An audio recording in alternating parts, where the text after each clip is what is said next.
Welcome to the Business Blast Podcast. I'm your host, Tyler Wagner. This episode is brought to you by Wags Media. Wags Media provides you with everything you need to generate more customers and grow your brand. Head on over to wagsmedia.com, wagsmedia.com, to enter a contest where you can win a free, done-for-you custom website valued at $2,500 for a limited time only. Now, let's jump into the episode.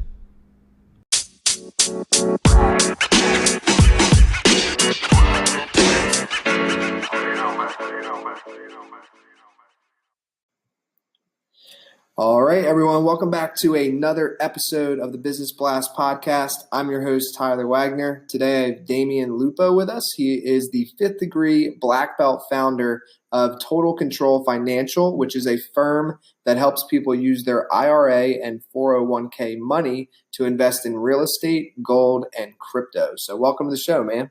Hey, Tyler. So freaking good to be here, dude. We're going to have fun. I know, man. Pumped to have you here. And I just want to preface people with this. We just found out that we're neighbors actually before the interview. So very cool. I think it's really cool. So we'll dive into the first one, Damion. The first question I have for you is, what is the best story from your life that has an underlying valuable message?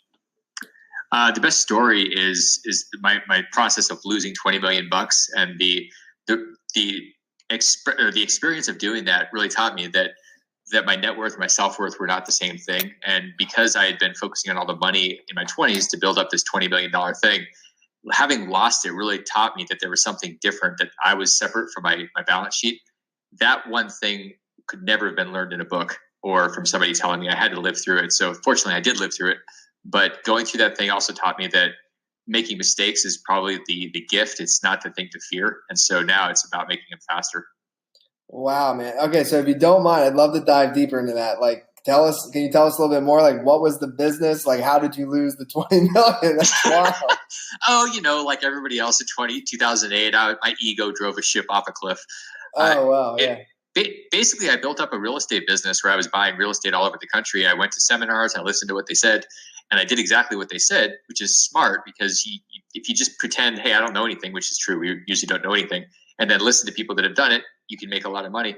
So I did that. I bought 150 houses, built apartments, condos, but it was never really enough. It was always about more. And so I kept eating my equity. I kept buying shinier objects. Like one Ferrari wasn't enough, so I had to get a fleet of supercars. And it was crazy that ultimately the universe said, okay, recession time. And I didn't have a foundation. I did. It was just quicksand.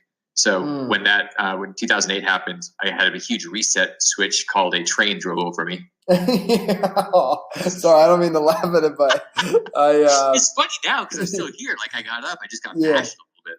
Dude, I'm glad you're still here because well, hopefully, I'm sure it is already working out. So, but thanks for diving back into that. Appreciate it. The next one, I'm excited for your answer on this one, is what is the most valuable piece of information we should know that's within your expertise or industry?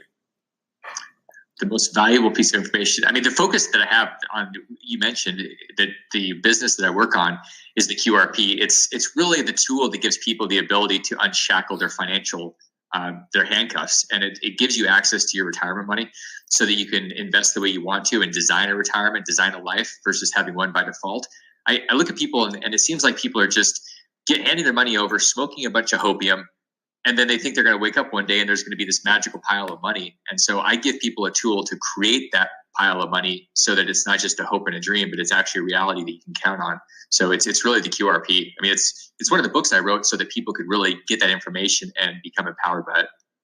I like that. Hopium, dude. That's good. And it may kind of tie in, but what's your best piece of just overall business advice if you were to give somebody just starting out in entrepreneurship, let's say, what would you tell them?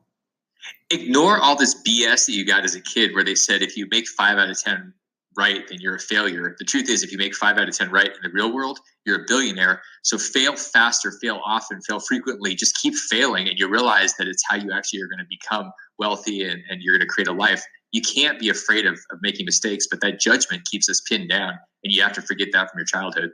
Wow, I could not agree more. And if you could, actually, this might tie in. If you could give your younger self one piece of advice, what would that be? Make sure you have a balder, grayer person around you that's giving you advice that you actually listen to your entire life. Mm.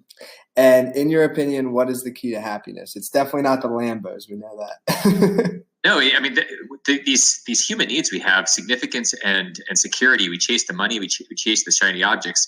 But the other four that are key, and I wrote about this in Reinvented Life.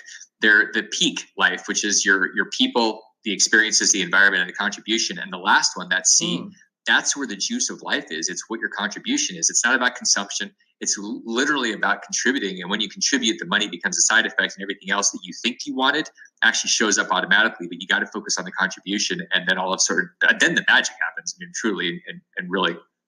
Yeah. And what is the best book that you've read, and what was the number one thing you learned from that? Mastery, George Leonard.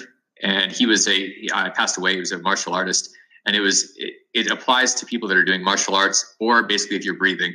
And it has to do with your life process. It's not about a success moment. It's about that whole path. And so if you can buy into that, then you'll have a life journey versus this life event where you go, hey, I had this cool thing. It was my senior year in high school, and that was the one event of my life, and everything else is nothing because that was the only thing I had. It takes you away from those success moments and really gives you a life that you can actually be a part of. And what is your favorite quote and why? Mistakes are gift wrapped. They're gift wrapped goodies wrapped up in pain that the universe gives you to help you grow. They're not something to be feared. They're something to be embraced. I love it, man. Dude, thank you so much for coming on. It was so much fun. The last question that I have for you before we let you go is, where is the best place for people to find and or connect with you online? Best place to find me is DamionLupo.com. If you go to Facebook or Twitter, I'm probably never there because I'm too busy creating new things, new books, new tools. Go to visit me at DamionLupo.com, and I would love to connect with you. Perfect, man. Thanks again for joining us. We appreciate it. Thanks, Tyler. The podcast you just heard was published with Anchor. Got something you want to say to the creator of this show? Send them a voice message using the Anchor app, free for iOS and Android.